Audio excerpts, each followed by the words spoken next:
Hello বন্ধুরা, আসসালামু আলাইকুম। সবাই কেমন আছেন? আমি এখন বর্তমানে অবস্থান করছি মতিঝিল ব্যাংক কলোনি।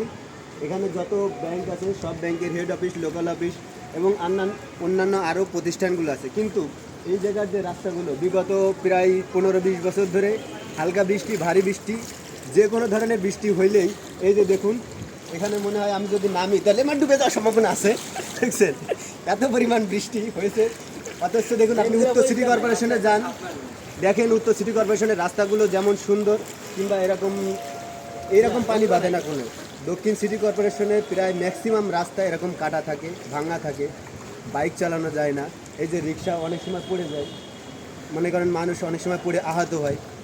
এই যে আমি চাই যে দক্ষিণ সিটি কর্পোরেশনের মেয়র কিছুক্ষণ আগে এখান থেকে ঘুরে গেছে, সেই জিনিসটা নিরসন করবে। আমরা আসলে যারা জনসাধারণ আছি, আমরা যে ভোগান্তিতে পড়তেছি, এটা যদি মেয়র সাহেব দেখেন তাহলে হয়তো আমাদের জন্য অনেক ভালো হবে। আমরা আর কি উন্নত জীবনযাপন করতে পারবো। এই যে দেখুন, রিক্সাওয়ালা মামারা যাচ্ছে, কী পরিমাণ কষ্ট হচ্ছে, কী পরিমাণ ক্যালোরি ক্ষয় করে একটা মানুষ আর একটা মানুষকে বয়ে নিয়ে যাচ্ছে, এটা আমরা দেখতেছি। কিন্তু যে নিয়ে যাচ্ছে সেই বুঝতেছে আসলে কতটা কষ্ট হচ্ছে। তো সকলের অবগতির জন্য, আর আমাদেরও অনেক ভুল ত্রুটি আছে। আমরা আসলে নিজেদের পরিষ্কার পরিচ্ছন্ন রাখি না, যেখানে সেখানে পলিথিন, ডাস্ট ফেলে আমরা ম্যানহোলগুলো এই বন্ধ করে ফেলি। এই জন্য তো পানি সরাসরি পার হইতে পারে না। ওকে বন্ধুরা, আসসালামু আলাইকুম, সবাই ভালো থাকবেন।